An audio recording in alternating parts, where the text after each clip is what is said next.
वैसे तो पूरे देश में लोकसभा चुनाव के बीच राजनीति गर्म है, लेकिन हिमाचल में इस बार चुनाव एकदम अलग देखने को मिल रहा है।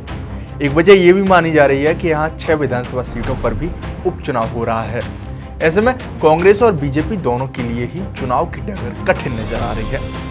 कांग्रेस के लिए इस चुनाव में बड़ी चुनौती ये है कि लोकसभा चुनाव के साथ विधानसभा में भी 6 सीटें जो कांग्रेस की हुआ करती थी उनको कैसे वापस जीता जाए, जबकि बीजेपी की कोशिश होगी कि लगातार लोकसभा चुनाव में 2 बार क्लीन स्वीप करने के बाद एक बार और सभी चारों सीटें जीतकर हैट्रिक लगाई जाए। इस बार यहाँ क्या समीकरण बन रहे हैं और किसका पलड़ा भारी है।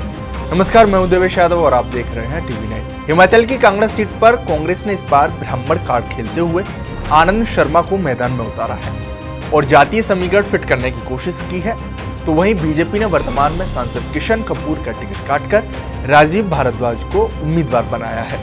लिहाजा दोनों ही पार्टियां इस जुगत में लगी हैं कि कैसे ब्राह्मण वोटर्स को अपने पाले में लाया जाए। दरअसल कांगड़ा को हमेशा जातीय समीकरण के आधार पर ही देखा जाता रहा है और उसी हिसाब से पार्टियां भी अपने प्रत्याशियों को मैदान में उतारती हैं। कांगड़ा में वोटर्स की बात करें तो यहाँ करीब 13.5 लाख मतदाता हैं। इसमें सामान्य वर्ग में करीब 25%, ओबीसी में 27%, एससी में 18% और एसटी वर्ग के 30% वोटर्स हैं। लेकिन जो निर्णायक वोटर्स हैं वो गद्दी समुदाय के, यही वोटर्स यहाँ जीत और हार तय करते हैं। लेकिन कांग्रेस और बीजेपी दोनों की ही कोशिश होगी ब्राह्मणों के वोटों का ध्रुवीकरण रोकना, और अगर ये होता है तो ओबीसी और गद्दी वोट प्रत्याशियों के भविष्य का फैसला करेंगे।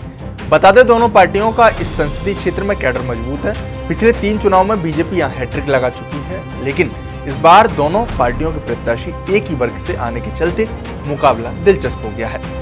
वहीं अब तक हुए चुनावों के बारे में आपको बताएं तो 1952 के बाद यहाँ कुल 17 बार चुनाव हुए हैं, जिसमें से 9 बार कांग्रेस प्रत्याशी ने जीत दर्ज की है। आखिरी बार 2004 में यहाँ से कांग्रेस के चंद्र कुमार जीतकर दिल्ली पहुंचे। इसके बाद कांग्रेस इस सीट पर लगातार हारती आ रही है। ऐसे में इस बार आनंद शर्मा को प्रत्याशी बनाए जाने के बाद कहा जा रहा है कि कांग्रेस ने जातीय समीकरण फिट करने की कोशिश की है। ऐसे में क्या पार्टी को इसका लाभ मिलेगा, ये देखना दिलचस्प होगा। आपकी इस रिपोर्ट पर क्या राय है, हमें कमेंट बॉक्स में जरूर बताएं। साथ ही हमारे चैनल को सब्सक्राइब करना न भूलें। शुक्रिया।